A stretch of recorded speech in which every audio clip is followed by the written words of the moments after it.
जी, जी, जी। हम लोग जुड़ गए हैं क्या? मुझे पता चल पाएगा कितने लोग देख रहे हैं, बात कर रहे हैं, या कोई प्रश्न पूछ सकते हैं, तो वो सब दिख रहा होगा क्या मुझे? हाँ सर, आपके लेफ्ट साइड में कमेंट आएंगे, देखिए सामने एक आइकन बन के आ रहा होगा आपको, उसमें लोग दिखा रहे कितने लोग जुड़े हैं। अभी 79 है, धीरे धीरे बढ़ेंगे। जी, जी, जी, जी, जी। ये लोग बढ़ते जाएंगे, ऐसे 158 हो गए, हाँ। कमेंट बनने शुरू हो गए आपके। जी, जी, जी, जी, जी। तो अब लोग मुझे सुन पा रहे हैं, इसका मतलब ये हुआ हम लोग जी जुड़ गए। धन्यवाद, धन्यवाद। कॉल कर लेता हूँ मैं। जी, नमस्कार, आप सबका स्वागत है। मैं SCRET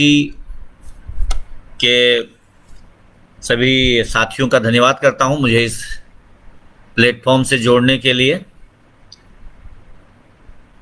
आज हमारा जो विषय है वो है हिंदी की अंतर्राष्ट्रीय स्थिति और उसका स्वरूप। मैं ये ज़रूर जानता हूं कि हम सब लोग जो हिंदी अध्ययन अध्यापन से जुड़े हुए हैं, और हम सब लोग जो विभिन्न जगह पढ़ा रहे हैं, हिंदी के स्वरूप के बारे में बहुत कुछ जानकारियां रखते हैं।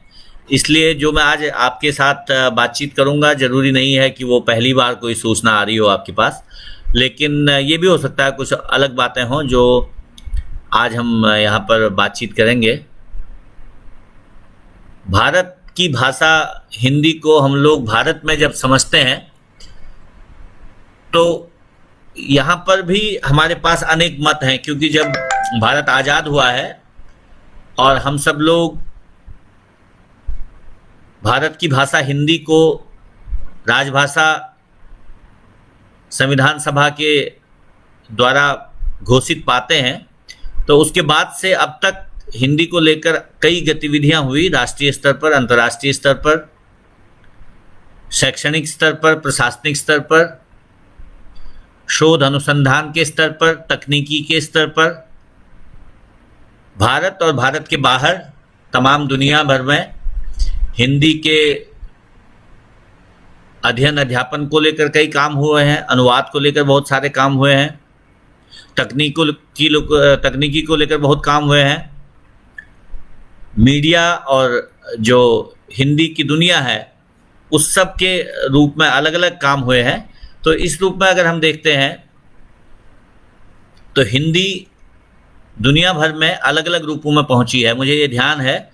एक दौर में हम ये कहते थे कि भारत और भारत के बाहर हिंदी जब पहुंची है तो उसके लिए हमारे जो फिल्में हैं उनका काफ़ी उत्तरदायित्व है, जो हमारे मीडिया है, ख़ास तौर से जब से टेलीविज़न आ गया, रेडियो आ गया, जो सुना और देखा जा सकता था, उसके माध्यम से लोगों तक हिंदी अलग रूप में पहुंची। पढ़े लिखे लोगों के बाद फिर जो पढ़े लिखे लोगों के बाद जो अनपढ़ लोग थे वो भी हिंदी सुनने लगे, जानने लगे। दुनिया के बाहर के लोगों के लिए हिंदी, चूँकि देवनागरी लिपि उनके लिए मुश्किल है, देवनागरी लिपि जानते नहीं हैं दुनिया के बहुत सारे देशों के लोग, या भारत में भी बहुत सारे लोग नहीं जानते हैं, तो उन्होंने भी हिंदी को लेकर तमाम जो अध्ययन किए और जो शोध किए, उसके माध्यम से, शोध के माध्यम से और अध्ययन के माध्यम से लोगों ने हिंदी को दुनिया में अलग अलग रूपों में पहुंचाया। आप सब लोग जो हिंदी के अध्येता हैं, अध्यापन से जुड़े हुए हैं या अभी प्रशिक्षण के हिस्से में हैं, उनके लिए भी ये जानना बहुत ज़रूरी है कि जिस हिंदी की चर्चा हम भारत में करते हैं, भारत के बाहर उसकी स्थिति क्या है। मैं एक शोधार्थी के तौर पर, एक अध्यापक के तौर पर, एक विद्यार्थी के तौर पर ये अनुभव कर सकता हूँ कि जब आप दुनिया में निकलते हैं तो अपनी भाषा का गौरव क्या होता है, क्योंकि जब आप अपने क्षेत्र में, अपने देश में हैं, तो अपनी परंपराएं, अपने रीति रिवाज और अपने पहनावे, अपने भोजन हम सब के लिए सामान्य होते हैं। लेकिन जब हम उनसे, अपने क्षेत्र से बाहर जाते हैं और अलग तरह के क्षेत्र में होते हैं, चाहे वो देश में है चाहे देश से बाहर, तब आदमी को अपने घर का, अपने स्थानीयता का, अपनी परंपराओं का, अपने वस्त्र पहनावे का, अपने भोजन का, सबका एक अलग तरीके से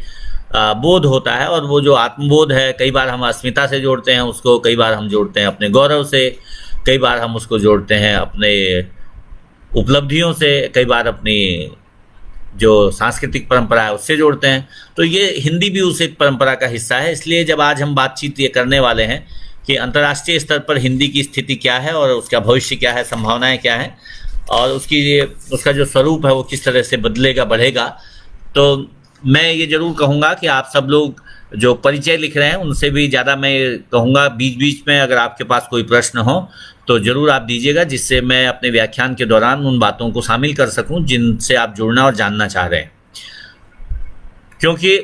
हिंदी आज दुनिया की एक बड़ी भाषा है। मैं जहाँ पर काम करता हूँ वो चौधरी चरण सिंह विश्वविद्यालय मेरठ है, और हम सब लोग जो हिंदी पढ़ते पढ़ाते हैं, हम लोग ये गौरव से कहते हैं कि मेरठ की क्षेत्रीय बोली जो कौरवी थी वो आज दुनिया की बड़ी भाषा, अंतर्राष्ट्रीय भाषा हिंदी है। क्योंकि जो इतिहास में हम सब ने पढ़ा कि दिल्ली, मुजफ्फरनगर, देहरादून, बड़ौत, मेरठ, बुलंदशहर, इसके आसपास की एक बोली थी जो कालांतर में खड़ी बोली कहलाई, कौरवी कहलाई, और अब वो दुनिया की एक बड़ी भाषा हिंदी है। मित्रों, मेरे लिए सौभाग्य की बात यह है कि मुझे दुनिया के कई देशों में जाने का मौका मिला। अगर उसको मैं महाद्वीपों के हिसाब से कहूँ तो मुझे अमेरिका से लेकर ऑस्ट्रेलिया और अफ्रीका से लेकर यूरोप और एशिया के अनेक देशों में जाने का मौका मिला। तो इस रूप में मुझे ये ध्यान है कि परंपरागत तौर पर भारतीयों के लिए ये समझना और हम शोधार्थी विद्यार्थियों के लिए, अध्यापकों के लिए समझना बहुत महत्वपूर्ण है कि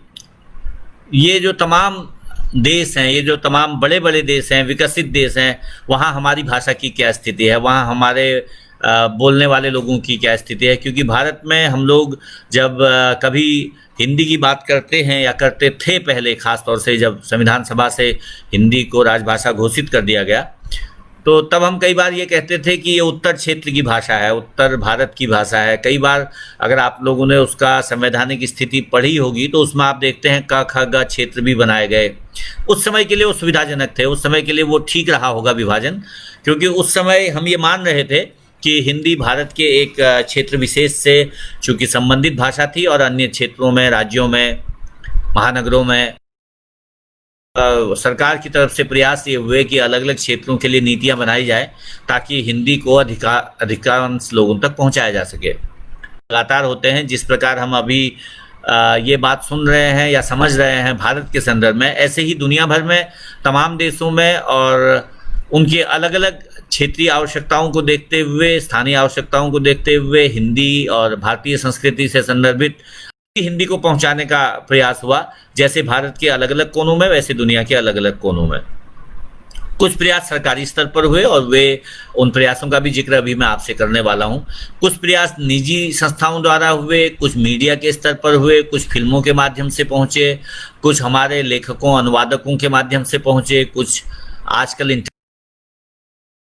में पहुंची है। अंतर्राष्ट्रीय स्तर पर उसकी एक विशेष स्थिति है, तो वो क्या है, इस पर हम समझेंगे आज के इस व्याख्यान में। तो पहली बात तो मैं आपसे एक हिस्से से बात करता हूँ, अलग अलग हिस्से से, चूँकि अलग अलग बातें आपको ज़्यादा समझ में आएंगी। हमारे देश से जिन्हें हम गिरमिटिया कहते हैं, जो मजदूर यहाँ से ले जाए गए थे प्रवासी देशों में, जिनमें मॉरिशस है, फिजी है, सूरीनाम है, भारत के लोग पहले पहुँचे और आज उन देशों में रहने वाले अनेकानेक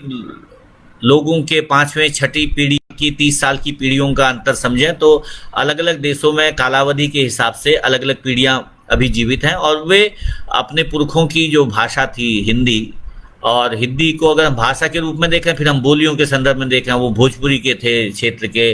या वे अवधी क्षेत्र के थे, या वे किसी अन्य बोली क्षेत्र के थे, वे सब लोग जब दुनिया में पहुंचे तो उन्होंने अपनी भाषा बोली को, उसमें लिखे गए साहित्य को सुरक्षित भी रखा और अपनी अगली पीढ़ी तक भी पहुंचाया। और कालांतर में वे जो भारतवंशी इन देशों में पहुंचे थे, अंग्रेजों के द्वारा जबरदस्ती ले जाए गए, उन देशों में आज हिंदी सहज रूप में अलग अलग स्थितियों में विकसित हो रही है। सौभाग्य से मुझे मॉरिशस जाने का अवसर मिला अभी पिछले वर्ष 2018 में, 2 साल पहले, और तब हम लोग ये देख रहे थे कि मॉरिशस में मेरे साथ जो ड्राइवर था, वाहन चालक, वो 5वीं पीढ़ी का व्यक्ति था जिसके पूर्वज वहाँ पर मॉरिशस गए थे। लेकिन जब मैंने उनसे बातचीत शुरू की, क्योंकि शुरू में लग रहा था उनको हो सकता है नहीं आती होगी हिंदी, तो अंग्रेजी से बातचीत शुरू हुई। थोड़ी देर बाद उन्होंने बताना शुरू किया कि उनके पुरखे तो भोजपुरी बोली क्षेत्र के लोग थे, बिहार से थे, और वे अब वहाँ पर पहुँच करके अपनी बोली भाषा के संदर्भ में मॉरिशस में ये काम कर रहे हैं। लेकिन जो उससे इतर बात थी, वो इतर बात ये थी कि उनको रामायण महाभारत के बारे में बहुत सारी बातें पता थी, और आज तक के भारतीयों के संदर्भ में उनको कई कथाएं और कथानक पता थे। जो हमारे साहित्य के अनेक महत्वपूर्ण ग्रंथ हैं उनके बारे में उसको पता था। और उन्होंने ये भी बताया कि हिंदी यद्यपि वहाँ पर राजभाषा के तौर पर प्रयोग नहीं हो रही है, लेकिन अपनी पीढ़ियों तक लोग हिंदी भाषा के माध्यम से बातचीत कर रहे हैं, पहुंचा रहे हैं अपनी बातें। तो हिंदी एक तौर पर तो पूरा प्रवासी देशों में पहुंची, और पूरा प्रवासी देशों में पहुंची तो उसका कारण था कि उनके पूर्वज भारत से बाहर गए और वो वहाँ पर रहने लगे, व्यवसाय करने लगे, और उस माध्यम से हिंदी वहाँ पहुँच गई। दूसरे देश वो हैं जहाँ हिंदी पहुँची, उनमें हम लोग कहते हैं वे देश जिनमें भारतीय लोग बाद में गए। भारतीय लोग बाद में गए जिनमें अमेरिका है, ब्रिटेन है, और वे देश जो भारत की स्वतंत्रता प्राप्ति के तुरंत बाद जहां पर अनुमति थी भारतीयों को जाने की, व्यवसाय करने की, सेवा में लिए जाने की, ऐसे सभी देशों में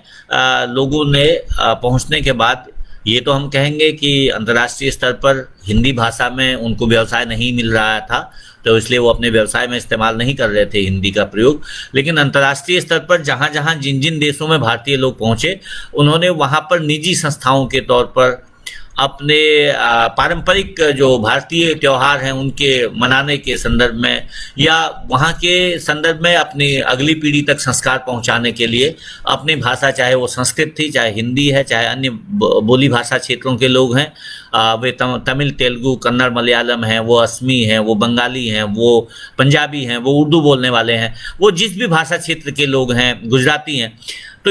अलग अलग भाषा क्षेत्रों के लोग जिस जिस जगह पहुंचे उन्होंने अपनी भाषा संरक्षण का भी कार्य किया और अगली पीढ़ी तक उस भाषा को पहुंचाने का कार्य भी किया। तो हिंदी उस रूप में इन देशों में, जैसे आप कनाडा की बात आज सुनते हैं कि वहाँ कई प्रमुख प्रशासकीय पदों पर, शासन सरकार के पदों पर भारतीय लोग पहुँच गए। ब्रिटेन की हम सुन रहे हैं, अभी अमेरिका का चर्चा है कि तीसरी चौथी पीढ़ी के लोग, दूसरी पीढ़ी के लोग वहाँ पर अच्छी स्थिति में आ गए सरकारों में। तो एक तरीके से भारतीय लोग वहाँ पहुँचे तो बोली भाषा भी वहाँ पर पहुँची, और ये जो बोली भाषा वहाँ पहुँची है उसका उद्देश्य भी यही था कि अपनी पीढ़ी तक आगे पहुँचाना। तीसरी जो हमारी प्रवासी देशों में भारतीयों के जाने की स्थिति है वो है लगभग सन 80 के बाद की, जब हमारे यहाँ एक तरीके से सूचना टेक्नोलॉजी का प्रसार होता है। विज्ञान में के अलावा मेडिकल में आप देखते हैं, चिकित्सा क्षेत्र में भारतीय लोग जा रहे हैं, अध्यापन के क्षेत्र में भी देशों में जा रहे हैं, टेक्नोक्रेट्स के अलावा छोटे जो सेवा व्यवसाय हैं उनमें जा रहे हैं बहुत सारे लोग। तो पूरा जो यूरोप है उसके तमाम देशों में, चाहे वो अरब देश हैं और चाहे फिर वो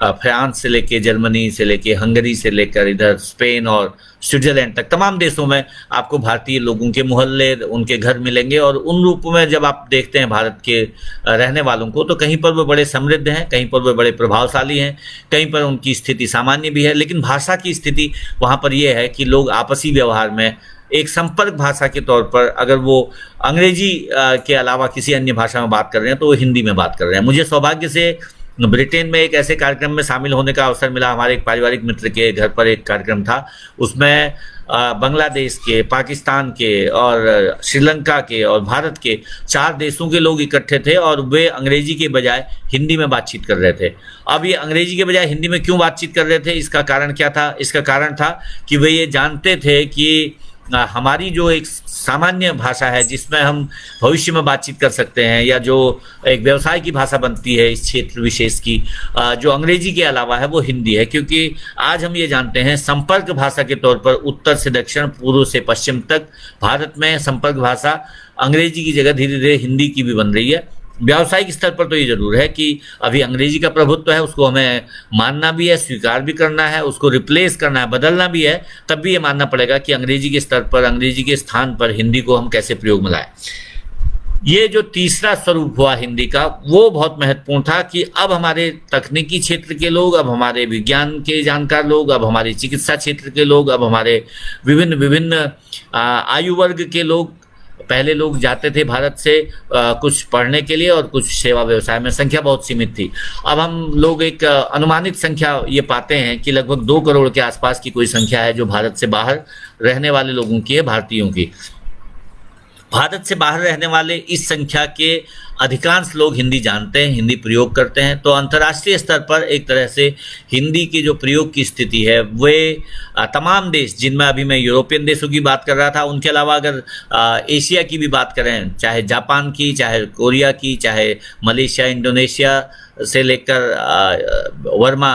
थाईलैंड और इधर चीन, तमाम देशों में हिंदी बोली जा रही है। कारण वहाँ अब भारतीयों की संख्या धीरे धीरे बढ़ रही है और कई देशों में तो वो लाखों संख्या में है, कई हजारों की संख्या में है। और अगर अफ्रीका से लेकर ऑस्ट्रेलिया तक, अमेरिका से लेकर अफ्रीका तक, ऑस्ट्रेलिया तक एक हम समूह देखें तो आप तमाम देशों के साथ साथ एशिया में भी हिंदी का एक व्यापक प्रसार देखेंगे। क्योंकि जिसे हम पड़ोसी देश कहते हैं, भूटान, नेपाल, पाकिस्तान, श्रीलंका, अफगानिस्तान, इन सब देशों के अलावा जहां पर हिंदी प्रमुखता से इस दौर में पहुंची है उसमें चीन एक बड़ा देश है। सौभाग्य से मैं पिछले वर्ष चीन में था 2.5 साल के लिए, वहां पर भारत सरकार की तरफ से। वहां आज के दिन 15 विश्वविद्यालयों में हिंदी पढ़ाई जा रही है और प्रतिवर्ष सैकड़ों विद्यार्थी हिंदी में प्रवेश ले रहे हैं। उसका कारण उनका हिंदी प्रेम से अधिक है कि हिंदी उनके लिए भविष्य के लिए व्यवसाय की भाषा बनने वाली है। क्योंकि हिंदी के माध्यम से वे अपने क्षेत्रीय आवश्यकता के अलावा अंतर्राष्ट्रीय स्तर पर भी व्यवसाय और व्यापार बढ़ाने के लिए हिंदी शिक्षित जो युवा हैं उनको दीक्षित कर रहे हैं अपनी भाषा में, हिंदी में। मैं कई ऐसे साथियों से पूछता था जिनके साथ हम लोग काम कर रहे थे कि आपको चीन में इतनी संख्या में हिंदी पढ़ाने वाले युवकों को काम मिलेगा क्या? तो आज के दिन जितने भी विश्वविद्यालयों में हिंदी पढ़ी है लोगों ने, अधिकांश विद्यार्थियों के बारे में हम लोगों को ये जानकारी है कि वे किसी न किसी प्रकार से व्यवसाय में है। और उनमें से बहुत सारे लोग ऐसे हैं जो हिंदी से जुड़े हुए व्यवसाय पर हैं, अर्थात वे हिंदी के अध्यापक हैं, वो हिंदी में डिग्री करने के बाद मास्टर्स कोर्स कर रहे हैं, एमए वगैरह, और मास्टर कोर्स करने के बाद पीएचडी कर रहे हैं। वे चीन में पीएचडी कर रहे हैं और चीन के अलावा भारत में पीएचडी कर रहे हैं। और जिन 15 विश्वविद्यालयों में चीन ने हिंदी खोली वो पूर्व से पश्चिम और उत्तर से दक्षिण अगर आप देखेंगे वो अंतर्राष्ट्रीय स्तर पर उनकी भाषाओं के समृद्ध विश्वविद्यालय हैं। तो इसका मतलब है दुनिया आज के दिन, जो लोग कभी दुनिया की अलग अलग भाषाओं को अपने यहाँ प्रयोग नहीं कर रहे थे, यहाँ की चीन और जापान के बारे में तो हम ये जानते हैं कि अंग्रेजी का भी प्रयोग उन्होंने काफ़ी देर में शुरू किया, तो ऐसे देशों में भी अब हिंदी का प्रयोग या हिंदी भाषा से संदर्भित पाठ्यक्रम और हिंदी से संदर्भित चीज़ें हो रही हैं। तो इसलिए अगर शिक्षण से का जो पहला हिस्सा है जिसमें मैं समझूं कि भारतीय लोग विदेशों में पहुंचे, वे गिरमिटिया मजदूर थे, बाद में वे संपन्न हो गए और उन्होंने अलग अलग शैक्षणिक उपाधियां प्राप्त की और वो व्यवसाय के लिए भारत से बाहर गए या सेवा के लिए गए, वे सारे भारतीय लोग आज दुनिया भर में हिंदी को पहुंचा रहे हैं और किसी न किसी रूप में हिंदी उनके आपसी संपर्क की भाषा भी है। इसलिए ये हमारे लिए अच्छा उदाहरण है, क्योंकि अनेक देशों में जहाँ जहाँ मैं जा पाया और जहाँ जहाँ भारतीयों से मिला, उनके अलावा मुझे अनेक ऐसे विदेशी लोग मिले अनेक अवसरों पर, जहाँ पर मुझे लोगों ने कहा कि क्योंकि आप भारतीय हैं तो आपको तो हमसे हिंदी में बातचीत करना चाहिए, क्योंकि आप भारतीय हैं इसलिए आपको हमारे साथ हिंदी में बातचीत करनी चाहिए। क्या मेरी आवाज़ आ रही है? मुझे इधर दिख रहा है कि वीडियो में कोई दिक्कत है। मुझे लग रहा है कि वीडियो में कोई दिक्कत है। क्या आपको मेरी आवाज़ आ रही है? नमस्कार, कोविड-19 अनलॉकेबल। मैं आप सबसे जो देख पा रहे हैं उनसे कहूँगा कृपया मुझे बताइएगा। इधर वीडियो डिस्टर्ब आ रहा है, पता नहीं क्यों। और क्या मेरी आवाज़ आ रही है उधर, अगर आप लोग देख पा रहे हैं? जी जी जी जी।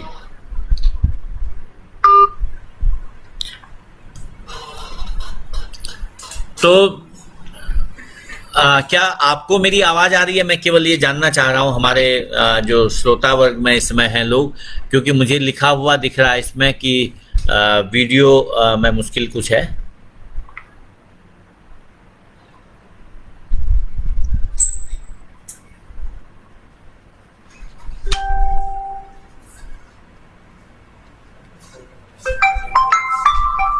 जी जी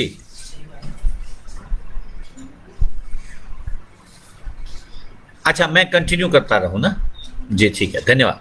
वीडियो सही है, पता नहीं मेरे सामने ये लिखा दिख आ रहा है। जी धन्यवाद धन्यवाद। वीडियो चल रहा है, वीडियो चल रहा है, तो मैं वीडियो में हूँ यहाँ पर कक्षा में। हाँ, तो हम लोग जो भारतीय लोग हैं, मैंने अभी आपसे कहा कि अलग अलग माध्यमों में देख पा रहे हैं इस समय कि हिंदी दुनिया में बढ़ रही है। इसका एक कारण ये है, जो मैंने कहा कि विदेशों में लोग पहुँचे और विदेशों में पहुँचने के बाद उन्होंने हिंदी को अपने माध्यम भाषा के रूप में प्रयोग किया। किस रूप में? कि वो था आपसी संपर्क भाषा के रूप में। दूसरी बात, हमारे फिल्मों के पहुंचने से दुनिया भर में लगातार हिंदी बढ़ रही है, पहुंच रही है, और ये इस रूप में पहुंच रही है कि हिंदी हमारे लिए आज के दिन एक अंतर्राष्ट्रीय भाषा होने के साथ साथ लोगों के लिए संपर्क और प्रयोग की भाषा है। भारत के बाहर भारत के लोग और भारत के अलावा जो दुनिया भर के लोग हैं, वे फिल्में देखते हैं हिंदी की, और हिंदी की फिल्मों का जो दर्शक वर्ग है, क्योंकि कभी कभी तो आप इसलिए देखते हैं कि वो देश और वो समाज वो आपको प्रेरित करता है, कभी कभी वो आपकी जैसी परंपराओं वाले देश हैं, कभी कभी वहाँ के जो फिल्मों में निरूपित समाज है, वहाँ की समस्याएं हैं, वो आपको अपनी जैसी लगती हैं। तो इस रूप में भारतीय समाज को देखने के इच्छुक लोग भारत के बाहर पहुँचे और वे भारत के साथ अपना तादाद में स्थापित कर पाए। इसका मतलब ये हुआ कि भारत के लोग भारत के संदर्भ में फिल्मों के माध्यम से, या आज के दिन इंटरनेट के माध्यम से, और आज के दिन तमाम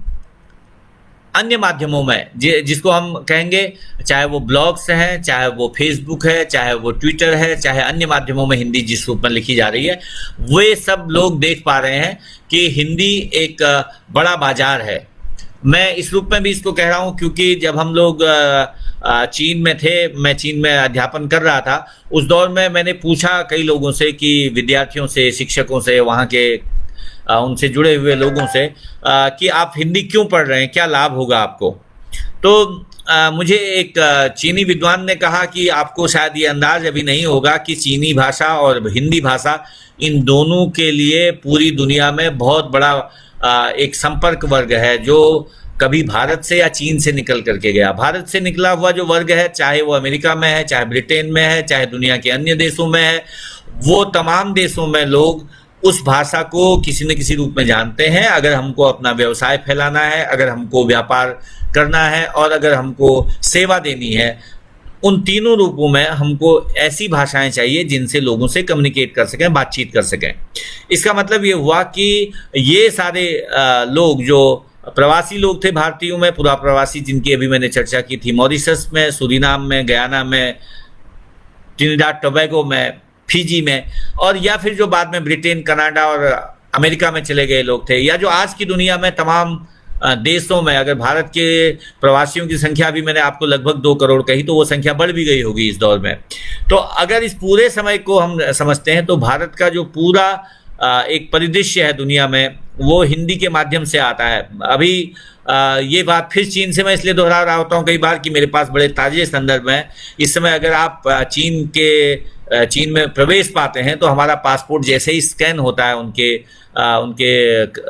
सिस्टम से, तो सबसे पहले उसमें वो हिंदी में लिखा हुआ आता है, आपका स्वागत है, और साथ में मशीन बोल रही होती है, आपका स्वागत है। दुनिया ये मानकर चल रही है आज के दिन कि भारत एक देश है जिसकी भाषा हिंदी है, और इस रूप में महाद्वीपों से लेकर और महादेशों से लेकर दुनिया के छोटे छोटे देशों तक ये संदेश पहुंच गया है कि भारत के जितने भी लोग हैं वे हिंदी जानते हैं किसी न किसी रूप में। ये जरूर है कि हम ये जानते हैं भारत में भी सब लोग हिंदी नहीं जानते, लेकिन ऐसे ही दुनिया में किसी भी देश में सारे लोग एक भाषा को जानते हों, छोटे देशों का या छोटे जनसंख्या वाले इलाकों को छोड़ दें तो संभव नहीं है। लेकिन भारत में जरूर ये संख्या बढ़ रही है, और इस रूप में भारत में हिंदी जानने वाले जिस रूप में बढ़ रहे हैं, उसी रूप में दुनिया में भी हिंदी जानने वाले लोगों की संख्या बढ़ रही है। तो मेरे लिए तो ये बहुत महत्वपूर्ण विषय है कि हम अंतर्राष्ट्रीय स्तर पर जहां देखते हैं कि एक और मीडिया पहुंच रहा है, फिल्में पहुंच रही हैं, अध्ययन अध्यापन बढ़ रहा है, लोग आपस में बातचीत की भाषा में हिंदी को प्रयोग कर रहे हैं। तो अगर हम अमेरिका, कनाडा से जहां हिंदी में लेखन हो रहा है उसकी बात करें, क्योंकि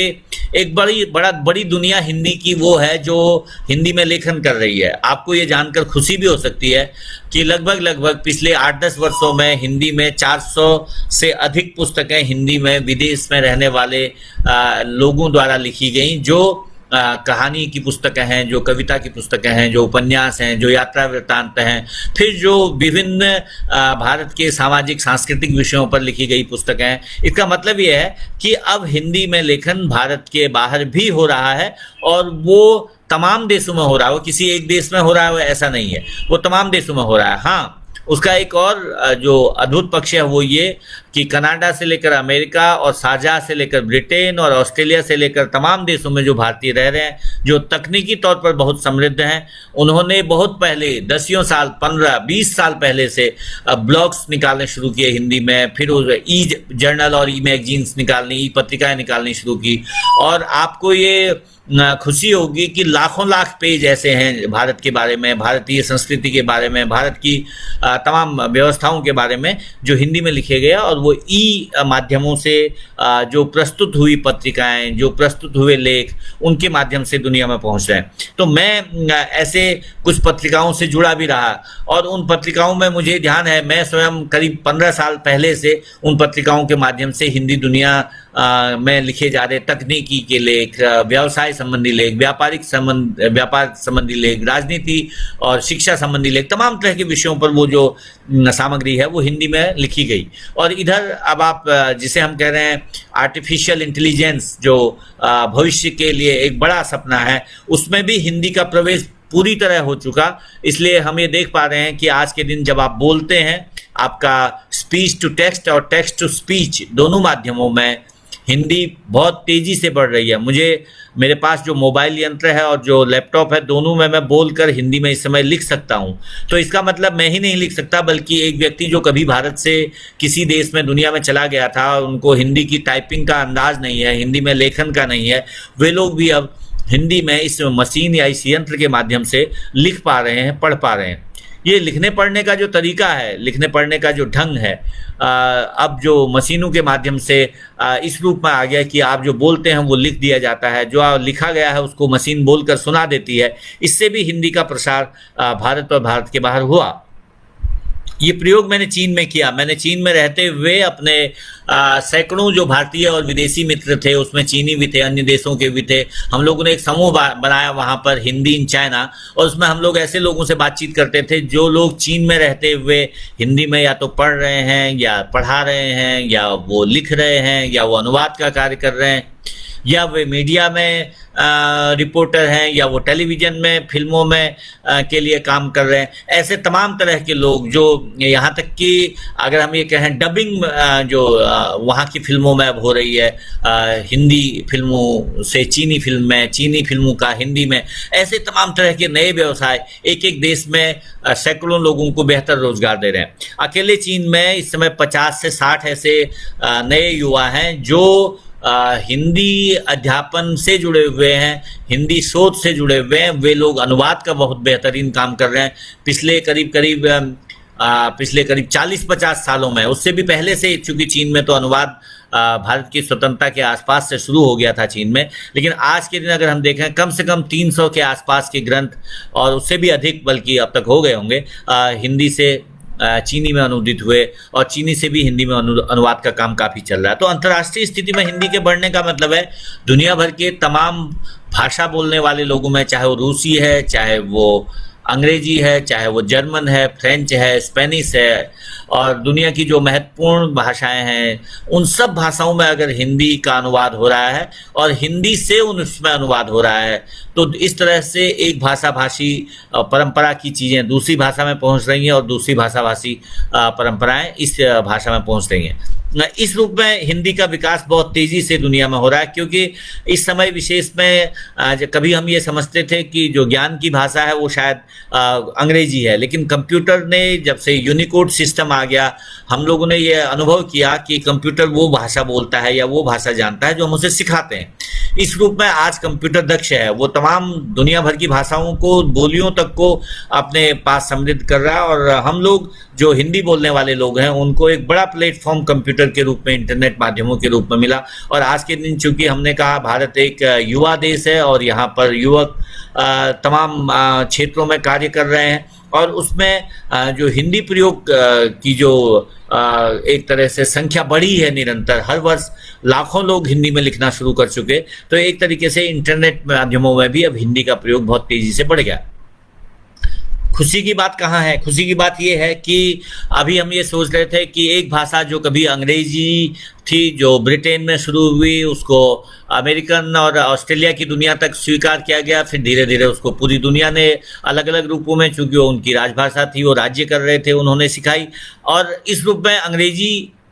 ब्रिटेन से बाहर तो गई, लेकिन ब्रिटेन में आज अंग्रेजी बोलने वालों से ज़्यादा अन्य भाषाओं को बोलने वालों की संख्या बढ़ रही है। तो इसका मतलब ये है कि भाषा किसी निश्चित जगह की नहीं होती और वो एक ही रूप में विकसित नहीं होती और एक ही रूप में बोली नहीं जाती और एक ही रूप में स्वीकृत भी नहीं होती। तो मैं ये ज़रूर कहूँगा, आप सब लोग जो मेरी बातचीत सुन रहे हैं, अगर आपके कोई इस संदर्भ में प्रश्न हो तो हम ज़रूर इस पर भी बातचीत करेंगे। लेकिन अभी जो मुख्य बात है वो ये कि इस रूप में हिंदी दुनिया भर में अलग अलग तरह से पहुंची, और आज हमको ये मानना पड़ेगा, स्वीकार करना पड़ेगा, कुछ व्याकरणिक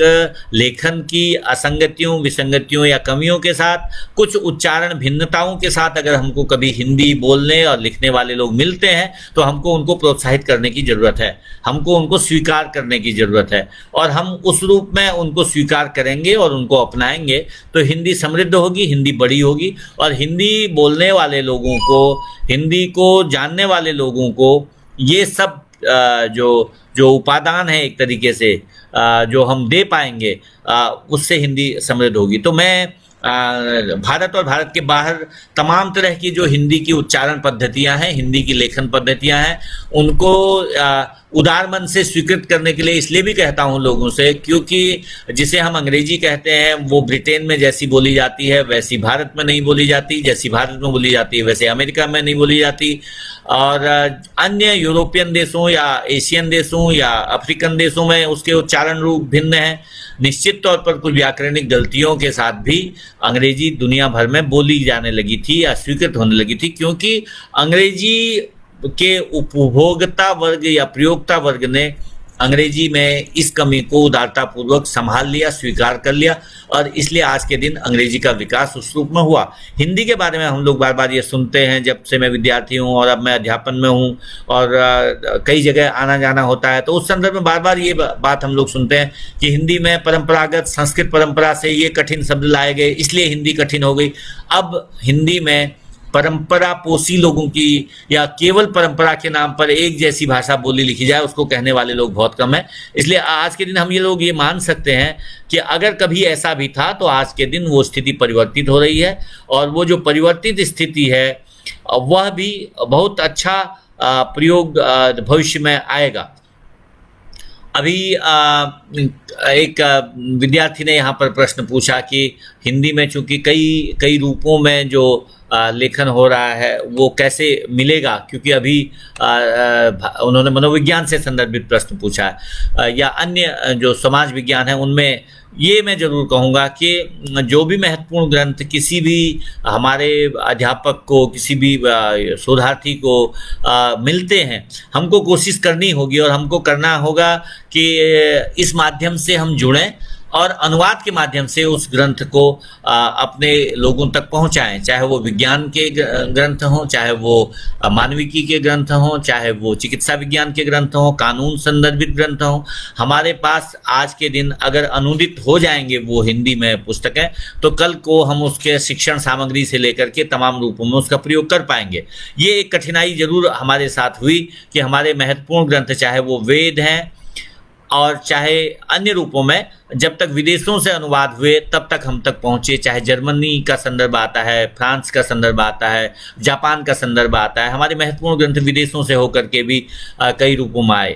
एक साथी ने पूछा है अभी कि क्या हिंदी का विस्तार अंतर्राष्ट्रीय रूप में हो सकता है, हो रहा है। और मैं आपको ये बताना चाहता हूँ कि आज के दिन यूएनओ हमारा जो है यूएनओ में भी हिंदी पहुंच गई। और यूएनओ में हिंदी कैसे पहुंच गई उसके संदर्भ में भी अगर हम बातचीत करें, यूएनओ में हिंदी इसलिए पहुंच गई क्योंकि यूएनओ भी आज के दिन हिंदी में एक बुलेटिन प्रसारित करता है और वो बुलेटिन प्रसारित होता है हिंदी में भी। हम 2018 में जब विश्व हिंदी सम्मेलन मॉरिशस में संपन्न कर रहे थे, तत्कालीन विदेश मंत्री सुषमा स्वराज जी ने ये सूचना वहाँ पर दी पहली बार कि अब यूएनओ में यद्यपि हम आधिकारिक भाषा नहीं हो पाए हैं, किंतु हिंदी में होने वाले कार्यों के माध्यम से और भारत की जनसंख्या और भारत के लोगों के संदर्भ से अब यूएनओ में भी हिंदी का बुलेटिन, समाचार बुलेटिन प्रसारित हो रहा है। और आज के दिन दुनिया के जितने भी बड़े देश हैं सब जगह से हिंदी में प्रसारण की सुविधा, हिंदी में जो लेखन की सुविधा और हिंदी में खास तौर से अगर मैं ये कहूँ कि रेडियो और टेलीविज़न माध्यमों से जो भी स्वरूप आ सकता है हिंदी का, उस पर पर्याप्त मात्रा में काम हो रहा है। तो इस रूप में हिंदी अंतर्राष्ट्रीय भाषा तो है ही। आज के दिन कंप्यूटर ने जब से इंटरनेट के माध्यम से दुनिया भर में हिंदी को पहुंचाना शुरू किया है तो हिंदी अपने आप अंतर्राष्ट्रीय स्वरूप ग्रहण कर चुकी है। इसलिए अगर हम ये कहेंगे कि क्या हिंदी कभी अंतर्राष्ट्रीय भाषा बन सकती है, तो मैं ये कहूँगा हिंदी तो अंतर्राष्ट्रीय भाषा है। और हिंदी अंतर्राष्ट्रीय भाषा इसलिए है क्योंकि हिंदी में वो संभावनाएं हैं जो दुनिया भर के जो भाषाओं की संभावनाएं हैं उस रूप में उसमें शब्दकोश है, उसमें व्याकरण के नियम हैं, उसमें एक व्यापक सामाजिक स्वीकृति है। इस रूप में हिंदी आगे बढ़ रही है। तो इसलिए हिंदी अंतर्राष्ट्रीय भाषा तो है। और आप सब लोग जो हिंदी को अंतर्राष्ट्रीय भाषा मानेंगे या बताएंगे इसलिए कि भारत के संदर्भ में अभी हमको बहुत सारा काम इसमें करने की ज़रूरत है। ये मैं ज़रूर स्वीकार करता हूँ कि जब तक भारत में हिंदी रोजगार की भाषा के तौर पर स्वीकृत नहीं होगी पूरे भारत के दक्षिणी, उत्तरी, पूर्वी तमाम राज्यों में, और जब तक भारत में शिक्षण व्यवस्था या शैक्षणिक भाषा में हिंदी सर्वस्वीकार्य नहीं होगी, जब तक चिकित्सा विज्ञान से लेके जब तक न्याय व्यवस्था में हिंदी नहीं आएगी, तब तक जिस रूप में हिंदी दुनिया में विकसित होगी उसका एक रूप होगा, लेकिन भारत में उसका विकास होना बहुत जरूरी है। उस संदर्भ में हिंदी के जो प्रयोक्ता वर्ग है, हिंदी के उपभोक्ता वर्ग जिसे हम कहेंगे, हिंदी से हम जो लोग जुड़े हुए लोग हैं, हम सबका जिम्मेदारी है कि हम उसको अंतर्राष्ट्रीय स्थिति में पहुंचाने के लिए देश में भी वो काम करें, चाहे हमारी भूमिका उसमें चाहे सामान्य हो। तो अभी जो हिंदी की बातचीत में कर रहा था, चूंकि एक प्रश्न आ गया बीच में तो मैंने उस प्रश्न को ले लिया, लेकिन मैं ये बताना चाहता था कि अनुवाद का एक बड़ा काम दुनिया भर में हो रहा है आज के दिन। आप जानते होंगे कि भारत का रूस से बहुत पुराना संबंध है, जापान से बहुत पुराना संबंध है, अब चीन की चर्चा मैंने अभी आपसे की। इस रूप में हिंदी जो बढ़ रही है दुनिया भर में, वो अनुवाद के माध्यम से बहुत तेज़ी से बढ़ रही है। उसका कारण भी एक ही है कि अनुवाद में जो जरूरी पुस्तकें हैं, अनुवाद के माध्यम से जो पुस्तकें लाई जानी चाहिए, वो पुस्तकें अब अनुवाद के माध्यम से हमारे बीच आने लगी हैं, या भारत की जो महत्वपूर्ण रचनाएं हैं, जो ग्रंथ हैं, वो दुनिया भर की भाषाओं में उनका अनुवाद हो रहा है। तो इसलिए जब अनुवाद का काम हम तेज़ी से बढ़ाएंगे, अनुवाद एक पुल की तरह काम करेगा इस रूप में, चाहे वो हिंदी से दुनिया की दूसरी भाषाओं में है या दूसरी भाषाओं से हिंदी में है। तो अनुवाद का जो महत्वपूर्ण कार्य है, चूँकि अब भारत के तमाम बड़े विश्वविद्यालयों में जो भाषा संबंधी विश्वविद्यालय हैं, दुनिया भर की महत्वपूर्ण भाषाओं का अध्ययन अध्यापन चल रहा है। चूंकि दुनिया के महत्वपूर्ण भाषाओं में अध्ययन अध्यापन हो रहा है, तो हमारे देश के लोग भी उन भाषाओं में प्रशिक्षित हो रहे हैं। और इस दौर में मैं देखता हूं कि अनेक हमारे परिचित मित्र लोगों में, चाहे वो चीनी है, चाहे वो रूसी है, चाहे वो अंग्रेजी है, चाहे वो जापानी, फ्रेंच, स्पेनिश, अलग अलग भाषाओं में पढ़ा रहे हैं जो भारत के विद्वान लोग हैं दुनिया भर में। और जब वो दुनिया भर में हमारे देश की भाषा के साथ पहुंचते हैं, उनके पास उस भाषा का भी ज्ञान होता है, तो उनको अनुवाद की सुगमता है, वो अनुवाद का जो एक व्याकरणिक ज्ञान है वो रखते हैं, उनके पास शब्दकोश संबंधी ज्ञान होता है पर्याप्त। और इस रूप में वे भारत के लोग हिंदी के साथ साथ अन्य भाषा भाषी होने के कारण अनुवाद के माध्यम से भी हिंदी को आगे बढ़ा रहे हैं। तो इसलिए मेरा जो समझना है, हिंदी के अंतर्राष्ट्रीय स्वरूप में पहुंचने के लिए अनुवाद एक बड़ी भूमिका निभाने वाला है। आज के दिन हिंदी इस रूप में आगे पहुंची तो उसमें भारत सरकार का बड़ा योगदान है। मैं आपको यह भी बताना चाहता हूं कि भारत सरकार के विदेश मंत्रालय की तरफ से जो भारतीय सांस्कृतिक संबंध परिषद है, इस समय वो दुनिया भर में अनेक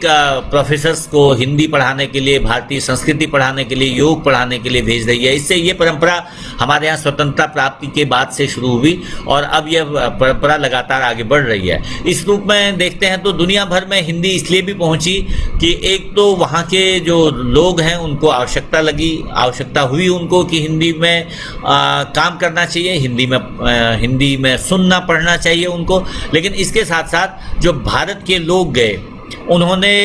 वहाँ पर अध्ययन कराया, कक्षाएं ली, तो उससे हिंदी पहले तो विश्वविद्यालय स्तर पर या महाविद्यालय स्तर पर हम कहें कि उच्च शिक्षा में आई। अब धीरे धीरे आप लोग सुन रहे होंगे कनाडा में, अमेरिका में, दुनिया के और अन्य महत्वपूर्ण देशों में, और यहाँ तक कि मैं पिछले दिनों चीन था तो वहाँ भी एक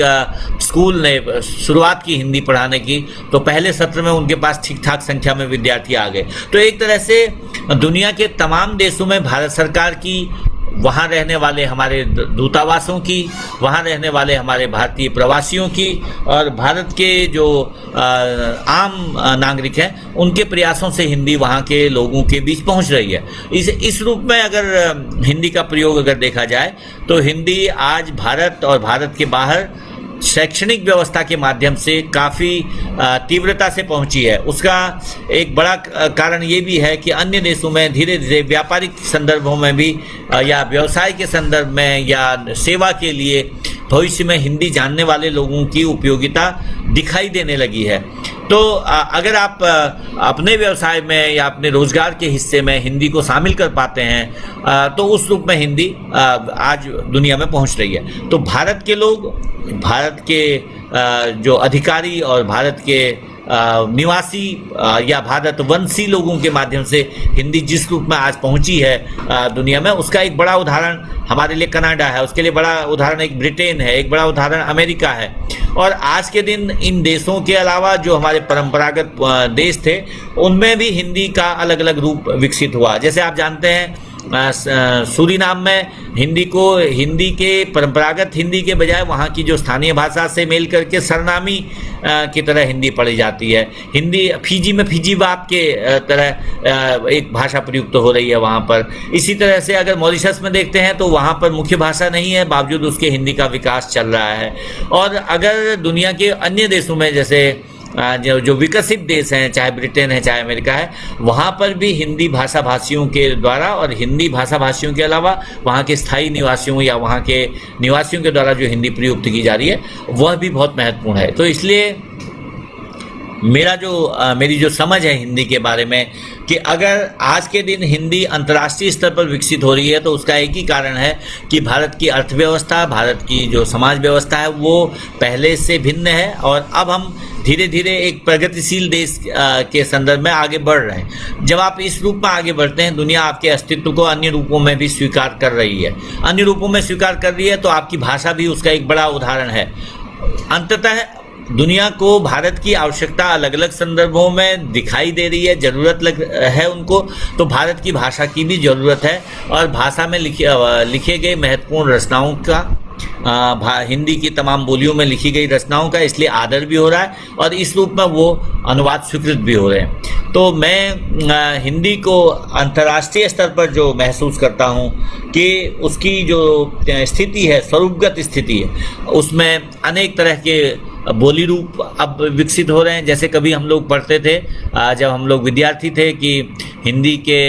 18 बोली रूप हैं, 21 बोली रूप हैं। फिर हम लोगों को बताया जाता था कि नहीं, बम्बई में मराठी भाषा से जुड़कर बम्बईया हिंदी बन गई है,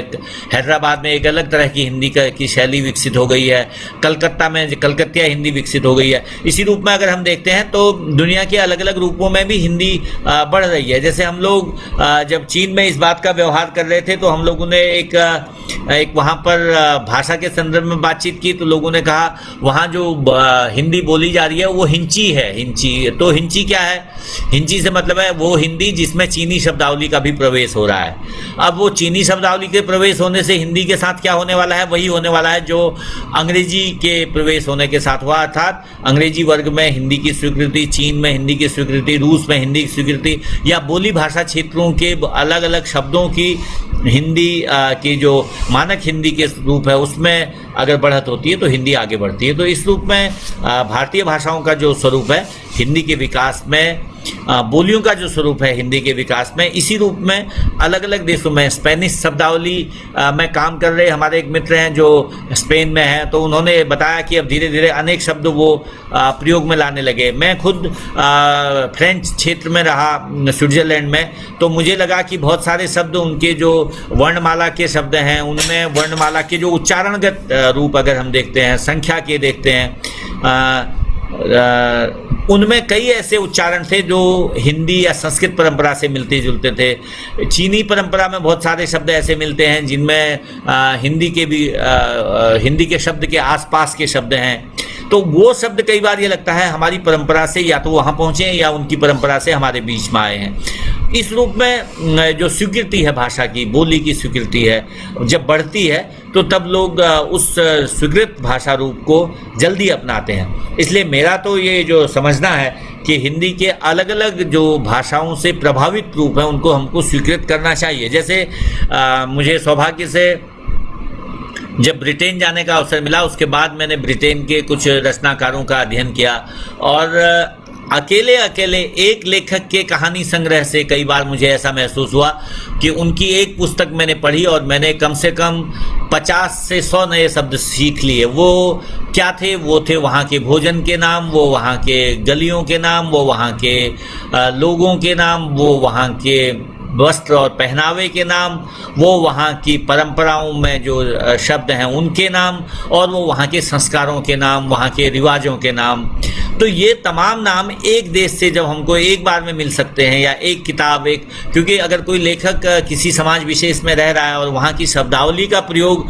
जैसे हम अगर विवाह के लिए कोई खास शब्द प्रयोग कर रहे हैं, हम नामकरण के लिए कोई एक खास शब्द प्रयोग कर रहे हैं, हम भोजन के अलग अलग चीज़ों के लिए अलग अलग शब्द प्रयोग कर रहे हैं, वो कहानी में वहाँ के लोगों की शब्दावली को हमारे बीच में ला रहे हैं, तो उससे हिंदी समृद्ध होती है। मेरी सोच ये है इस मामले में कि अगर आप दूसरी परंपराओं की शब्दावलियों को, उनकी संज्ञा, सर्वनाम, उनके विशेषण, उनके प्रयोग के तमाम शब्दों को अपने यहाँ स्वीकार करते हैं तो आपकी भाषा बड़ी होती है, क्योंकि उसमें वे और शब्द जुड़ गए होते हैं जो शब्द पहले से मौजूद नहीं थे। इस रूप में हिंदी ने बड़ी उदारता से दुनिया भर की तमाम भाषाओं के शब्दों की स्वीकृति की है और इसलिए आज के दिन हिंदी में बहुत सारे वे शब्द मौजूद हो गए हैं, आ गए हैं और लोग उनका धड़ल्ले से प्रयोग कर रहे हैं। हमें पता ही नहीं चलता कि बहुत सारी दुनिया भर की शब्दावली हमारे हिंदी का स्वरूप ग्रहण कर चुकी है। और एक मित्र ने पूछा, हिंदी का अंग्रेजी की तुलना में भारतीय अर्थव्यवस्था पर कितना प्रभाव पड़ता है? ये प्रश्न मेरे लिए थोड़ा मेरे विषय से बाहर का है, लेकिन मैं ये जरूर समझता हूँ क्योंकि हिंदी अंततः एक भाषा है। अगर आप किसी भाषा में व्यवसाय पा रहे हैं, रोजगार पा रहे हैं, वो आपके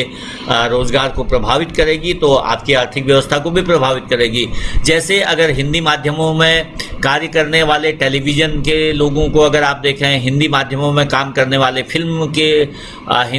लोगों को अगर आप देखें तो आप देखते हैं कि भारत का कोई अभिनेता दुनिया के कई अभिनेताओं से ज़्यादा पैसे कमा रहा है हिंदी में काम करके। और कोई फिल्म का लेखक अगर वो फिल्म का गीतकार है और कोई फिल्म का अभिनेता है, उसके अलावा वो निर्देशक है, वो हिंदी फिल्में बना रहा है, तो उसके नॉलेज या उसके ज्ञान और उसकी क्षमता पर भी निर्भर है कि अगर वो निजी तौर पर अपनी जानकारी, अपने ज्ञान, अपने संसाधनों का उपयोग उस भाषा के प्रयोग के साथ कितना आगे बढ़कर कर सकता है। तो इस रूप में मुझे लगता है हिंदी के लिए जो आपने प्रश्न पूछा, कितना आर्थिक तौर पर प्रभावित हो सकता है, आपका व्यवसाय किस रूप में हिंदी से जुड़ा हुआ है और किस रूप में आप उसको अपने व्यवसाय से जोड़कर समृद्ध कर सकते सकते हैं या आर्थिक स्थिति को प्रभावित कर सकते हैं, हो सकते हैं। इसके लिए बहुत ज़रूरी है कि आप क्या उस भाषा व्यवसाय का उपयोग अपनी आर्थिक स्थिति को ठीक करने के लिए भी कर रहे हैं, तो ये ज़रूर है। इसी तरह से अगर हम अखबारों को देखें, जो दुनिया के सबसे अधिक सर्कुलेशन वाले अखबार हैं वो हिंदी में हैं। इसका मतलब है हिंदी माध्यम में इतना विज्ञापन अब आने लगा है, इतना विज्ञापन कम से कम कोरोना काल से पहले की स्थिति पर अगर मैं बात करूं, और जो हो सकता है बाद में वही फिर लौट आएगी स्थिति, तो कोरोना काल से पहले की स्थिति में दुनिया के सबसे अधिक पढ़े जाने वाले अखबारों में हिंदी के अखबार थे संख्या के हिसाब से। तो इसका एक ही मतलब है कि उनको विज्ञापन भी इतना मिलता होगा कि वो इतना प्रकाशित कर पाते हैं, उनको इतना विज्ञापन मिलता होगा कि वो इतने कर्मचारियों को, पत्रकारों को नियुक्ति कर सकते हैं। तो इसका मतलब वो भाषा की एक बड़ी ताकत तो है कि वो आर्थिक शक्ति के तौर पर आपको प्रभावित कर सकती है। और मैं जब अपने क्षेत्र में देखता हूँ, हिंदी अध्ययन अध्यापन के हिस्से में भी, जब हम लोग विद्यार्थी थे तो हमें एक ही क्षेत्र बताया जाता था हिंदी का कि हिंदी आप पढ़िए और उसके बाद अध्यापक बन सकते हैं। बाकी किसी क्षेत्र में ये पता ही नहीं चलता था कि हम हिंदी में क्या काम कर सकेंगे भविष्य में। लेकिन धीरे धीरे आज के दिन हम ये देखते हैं तमाम अनुवाद का कार्य है, फिल्मों का कार्य है, टेलीविज़न का काम है, अखबारों का काम है, और इसके अलावा अगर आप में अन्य जानकारियों की समझ है, लेखक आप एक अच्छे हिंदी के बन सकते हैं। कई लोगों ने इस बीच इस तरह से अपने व्यवसाय को समृद्ध किया। तो अलग अलग रूपों में अगर हिंदी आपके लिए एक जानकारी और ज्ञानपूर्ण भाषा है, आपके लिए आपकी शब्दकोश समृद्ध है, तो आपके लिए हिंदी में बहुत काम है, और इस रूप में हिंदी आपकी आर्थिक स्थिति को भी प्रभावित कर सकती है। अब हम कुछ बचे हुए हिस्से में बात कर लेते हैं हिंदी के अंतर्राष्ट्रीय स्वरूप के संदर्भ में कि भविष्य हिंदी का क्या होगा, हिंदी का जो स्वरूप है आज के दिन, उसका कल क्या है। तो मुझे धीमे धीमे जिस रूप में मैंने अभी तक आपसे बातचीत की, दुनिया भर के तमाम देशों में हिंदी की स्वीकृति बढ़ रही है। हिंदी पढ़ने वालों का उसका मातृभाषा रूप नहीं है, उनके लिए हिंदी व्यवसाय की भाषा के रूप में है। तो व्यवसाय तभी बढ़ेगा निश्चित तौर पर जब उसके माध्यम से काम मिलेंगे, जॉब मिलेंगे, नौकरियां मिलेंगी। और आज के दिन भारत में भले ही इस रूप में अभी हमको कई क्षेत्रों में काम करने की ज़रूरत है कि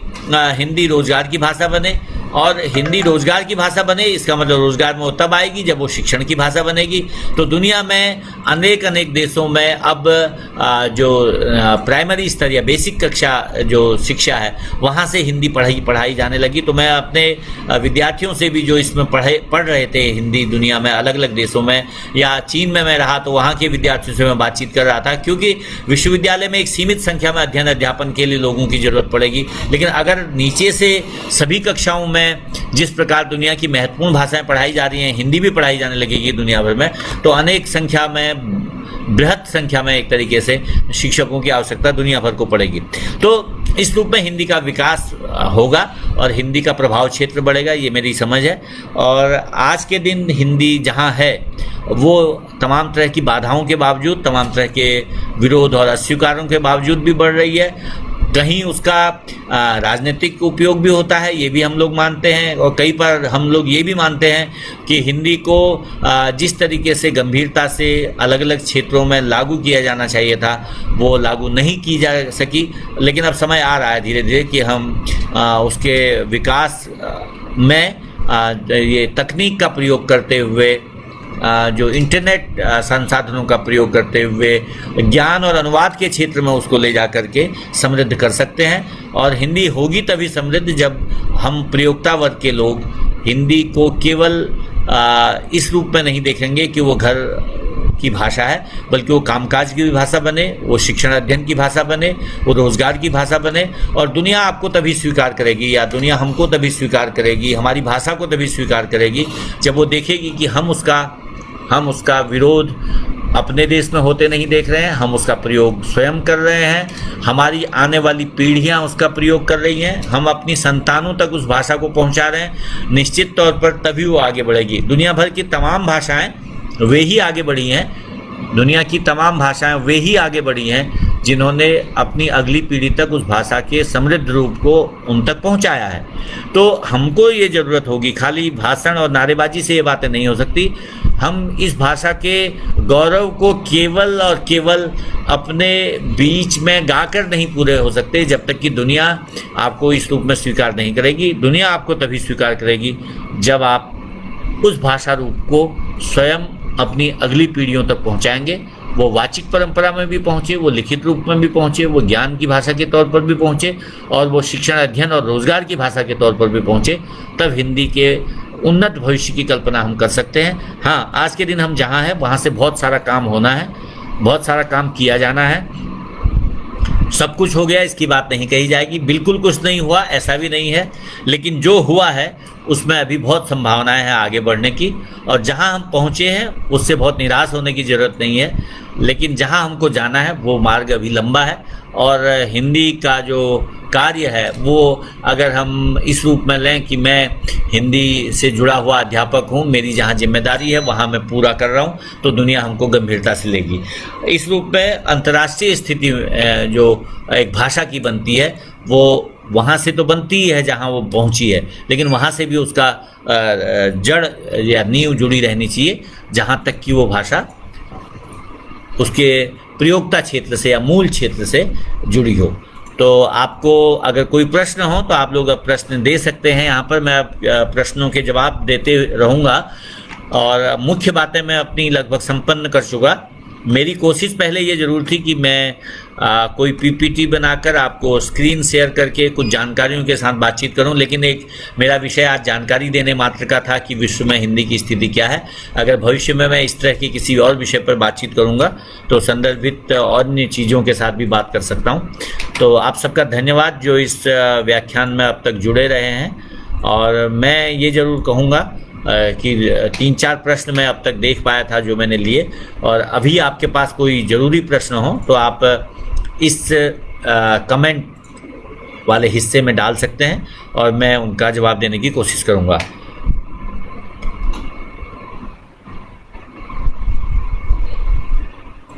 अनेक लोगों ने आपने कहा है कि व्याख्यान अच्छा रहा, मैं उन सब लोगों का धन्यवाद करता हूँ। प्रतिभा सिंह कह रही हैं ग्रेट सर, आपका धन्यवाद आप सबका जो धन्यवाद कह रहे हैं। लेकिन उसके अलावा मैं ज़रूर कहूँगा कोई प्रश्न अगर आपके पास है तो ज़रूर मैं आपसे कहूँगा। एक लिख रहे हैं हिंदी की स्थिति भारत में खराब हुए। अब आप अगर इसको हिंदी में लिखते तो शायद मैं जल्दी पढ़ पाता, तब तक वो निकल गया है आपका कमेंट। आप दोहरा दें अगर आप ये मेरी बात सुन पा रहे हैं जिनका ये प्रश्न था। हाँ द्विवेदी साहब जी, मैंने बात पूरी कर ली और मैंने लोगों से कहा कोई प्रश्न हो तो वो दे दें जिससे मैं उनका जवाब दे सकूं। तो अगर 2-4 प्रश्न कोई आते हैं तो मैं उनके उत्तर दे सकता हूं, बाकी बातचीत पूरी हो गई। जी जी धन्यवाद।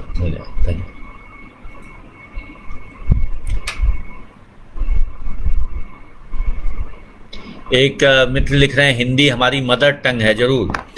मदर टंग या मातृभाषा जिसे हम कहते हैं उसको भी हमें सुरक्षित रखने की बहुत आवश्यकता है, क्योंकि इस दौर में एक नई बातचीत होने लगी। कुछ क्षेत्रीयता और स्थानीयता की जो नेतागिरी करने वाले लोग हैं या जिनको लग रहा है कि इस बहाने वो अपना कुछ हित साधन कर सकते हैं, वे बोलियों को मातृभाषाएं लिखाने के संदर्भ में हिंदी का बड़ा नुकसान कर रहे हैं। तो मैं आप सबसे ये ज़रूर कहूँगा जो हिंदी को मदर टंग कह रहे हैं या मातृभाषा कह रहे हैं, हिंदी की जो बोलियां हैं वो बोलियां हैं। भाषा के तौर पर हमारी मातृभाषा हिंदी है, बोली के तौर पर मेरी भी जो गांव की आपने क्षेत्र की बोली है वो अलग है। लेकिन जब मुझसे कोई पूछेगा कि आपकी भाषा क्या है तो निश्चित तौर पर मैं भी आपकी तरह यही कहूँगा मेरी मातृभाषा हिंदी है। आप सब लोगों को ये जागरूकता भी पहुँचानी ज़रूरी है कि हिंदी हमारी मातृभाषा है। मेरी क्षेत्रीय बोली या क्षेत्रीय भाषा कोई हो सकती है, लेकिन मातृभाषा के तौर पर, राष्ट्रभाषा के तौर पर, राजभाषा के तौर पर हिंदी को आप सब लोग तभी समृद्ध कर सकते हैं जब आप उसमें एक निश्चित मत बनाएं और उस मत का प्रचार भी करें अपने स्तर पर। मैं अपने मित्रों और साथियों से यही कहता हूं कि आप जिस संदर्भ में भाषा को देखते हैं, जिस संदर्भ में बोली को देखते हैं, जिस संदर्भ में अंतर्राष्ट्रीय भाषा को देखते हैं, वो अलग अलग हैं। तो इसलिए देश के स्तर पर और क्षेत्र के स्तर पर दोनों रूपों में अगर आपकी हिंदी भाषा है तो ज़रूर आप मातृभाषा हिंदी ही कहें और हिंदी ही लिखें। और भविष्य की जनगणनाओं में भी शायद ये संख्या आ सकती है। इसलिए आप सबके लिए और हमारे लिए भी एक महत्वपूर्ण विषय है कि क्या हम अपनी भाषा को उस रूप में भी आदर देते हैं और जहाँ बताने की स्थिति है उस रूप में उसको सही से बता सकते हैं। और किसी का कोई प्रश्न हो तो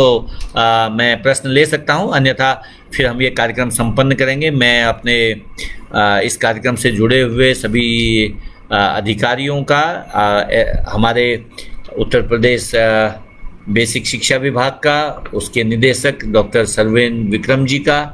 आदरणीय द्विवेदी जी का, आप सबका धन्यवाद भी करता हूं कि आपने मुझे विद्यार्थियों से और जुड़ने का अवसर दिया। या अध्यापक ट्रेनी साथी हैं अनेक, उनसे जुड़ने का अवसर दिया, शिक्षक साथियों से जुड़ने का अवसर दिया, उसके लिए मैं आप सबका धन्यवाद करता हूं। और ये व्याख्यान मेरी ओर से संपन्न हुआ। मुझे कोई नया प्रश्न नहीं दिख रहा है, इसलिए मैं अनुमति चाहूँगा और मैं अधिकारियों से जो इस लिंक से जोड़े हुए हैं मुझे उनसे कहूँगा कृपया अब इस वीडियो को हम संपन्न कर रहे हैं। मैं क्या अपने स्तर से इस वीडियो को ऑफ करूँ? कुछ लोग